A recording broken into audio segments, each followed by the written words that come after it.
বল ভাই, কোন পকোড়াটা দেবো? আলুর পকোড়া, টমেটোর পকোড়া, ক্যাপসিকামের, আমার কাছে সব সবজির পকোড়া আছে। গৌরবদা, আমাকে 2 প্লেট ক্যাপসিকামের পকোড়া দাও তো। এক্ষুনি দিচ্ছি, দাঁড়া। এই একটু গরম গরম এই ভেজে দিই।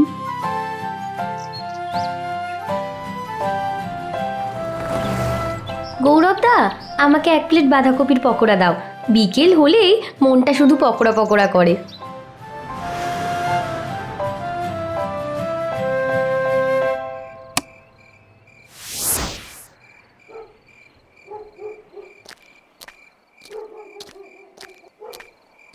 ওই নন্টে, মাসির বাড়ি যাই বললি, যাসনি? হ্যাঁ, মাসির বাড়ি থেকেই তো ফিরছি। ও, এই ভালোই হলো তোমার সাথে দেখা হয়ে। তোমার ক্যাপসিকামের পকোড়া আমার মাসির ছেলে সুবীরের খুব পছন্দ হয়েছে। কালকে সন্ধ্যেতেও আরও কিছু পকোড়া নিয়ে যেতে বলেছে। কাল দোকান বন্ধ থাকবে, আমি একটু শ্বশুর বাড়ি যাবো, অনেক দূর তো, তাই ফিরতে রাত হবে। তুই বরং পরশু সন্ধ্যাতে আয়, বুঝলি? আচ্ছা ঠিক আছে গৌরবদা।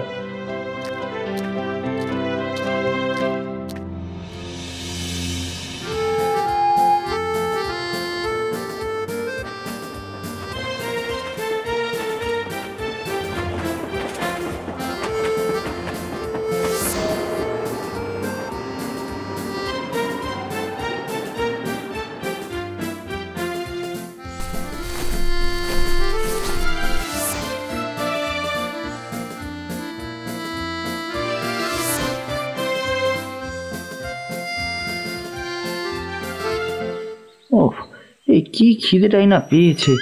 এখনো তো অনেকটাই পথ যেতে হবে, আগে কিছু একটু খেয়েই নি। বাঁশের পকোড়া বিক্রি করছেন উনি? এই আবার কেমন পকোড়া? ওই একটু খেয়ে দেখি তো, যাই।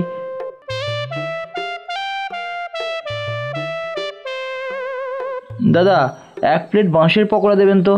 হ্যাঁ দাদা, এই দিচ্ছি, গরম গরম দিচ্ছি।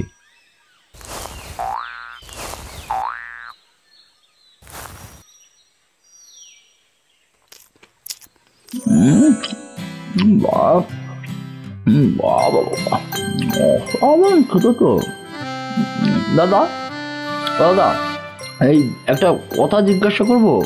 হ্যাঁ বলুন না। এই এমন বাঁশের পকোড়া কিন্তু আমি আগে কখনো খাইনি। এই কিভাবে বানান তা কি, মানে যদি বলা যায় আর কি? তা না বলার কিছু নেই, তবে আপনাকে ঠিক চিনলাম না। আগে কখনো দেখেছি বলে মনেও হচ্ছে না। আসলে না, আমাদের গ্রামের প্রায় সব মানুষজনকেই কম বেশি চিনি আর কি, তাই আপনার মুখটা অচেনা দেখাচ্ছে। আসলে দাদা, আমার বাড়ি এখানে না, এখানে আমার শ্বশুর বাড়ি। আমার বাড়ি কাকদ্বীপে। ও আচ্ছা আচ্ছা, আসলে এই পকোড়াগুলো হলো কচি বাঁশের পকোড়া। বাঁশ ঝাড়ে যখন একেবারে সদ্য বাঁশ জন্মায়, তখন একটা পদ্ধতি মেনে তুলে এনে বাকি সবজি যেভাবে পকোড়ায় ভাজা হয় সেভাবেই ভাজি। ও আচ্ছা আচ্ছা, বুঝলাম।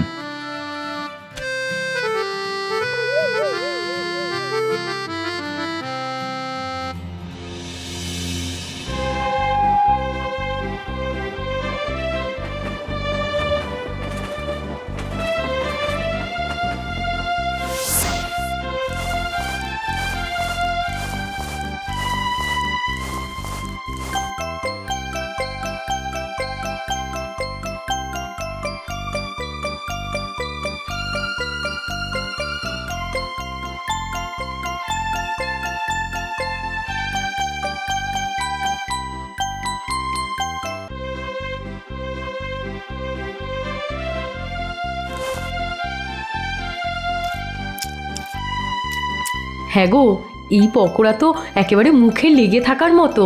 তুমি আজ থেকেই ভাজতে শুরু করো। ভাজবো বলি তো ট্রায়াল দিলাম গো।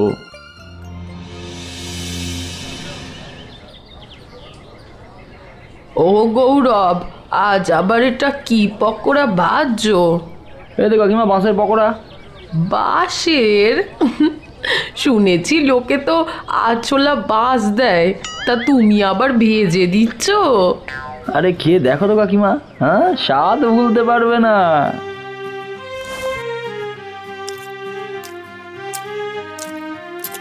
দারুণ দারুণ, এমন খেতে হলে বাঁশ তো রোজ খাওয়া যায়।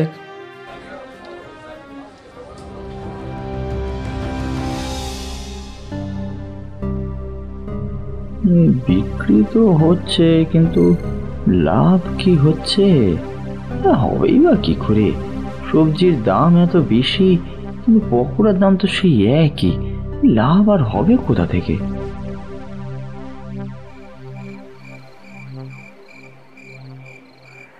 এই নাও তোমার পছন্দের নলেন গুড়ের সন্দেশ। এই কে নিয়ে এলো? গণেশ বিক্রি করতে এসেছিল। নলেন গুড়ের সন্দেশ? এই বাবা, শুনে মনটা খুশিতে ভরে গেল। বেশি করে নিয়েছো তো? দাম তো একেবারে ডবল করে দিয়েছে।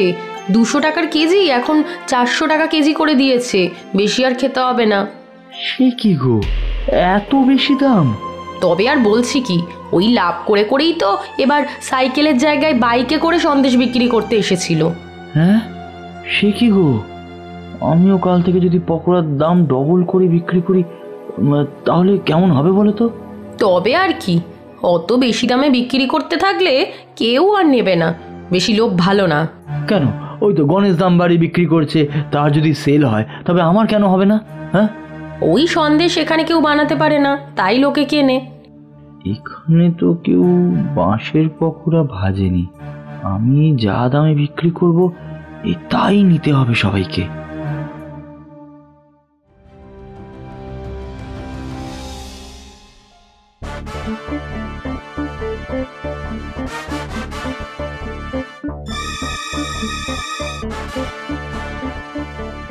দেখ নইটা দেখ, একটু জনপ্রিয়তা হতেই ওর বাঁশের পকোড়ার দাম রেখে দিল 40 টাকা, দুগুণ বাড়িয়ে দিল। যা বলেছিস, এখন আর তো খাওয়াই যাবে না। এই গৌরবদা, এত দাম বাড়ালে লোকে তো আর তোমার থেকে পকোড়া বেশি কিনবে না। ওই ছাড় তো, যার টাকা আছে সে ঠিকই কিনবে। আমি কি সারা জীবন গরিব থাকবো নাকি? তো কি তোকে পকোড়া দেবো? না থাক গৌরবদা, আজ আমি টাকা আনিনি।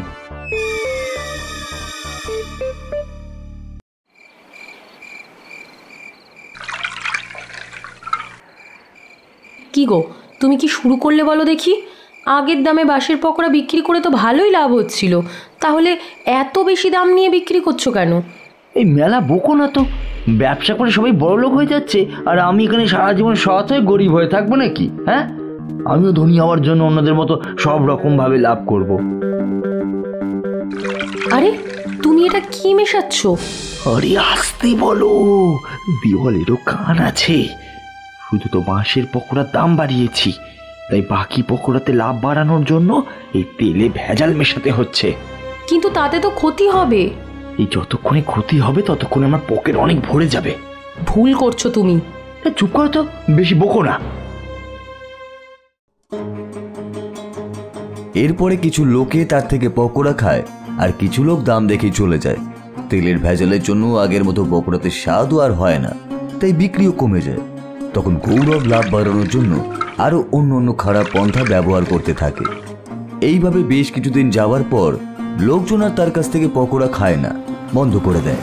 তখন শেষমেশ গৌরবকেও দোকান বন্ধ করে দিতে হয়।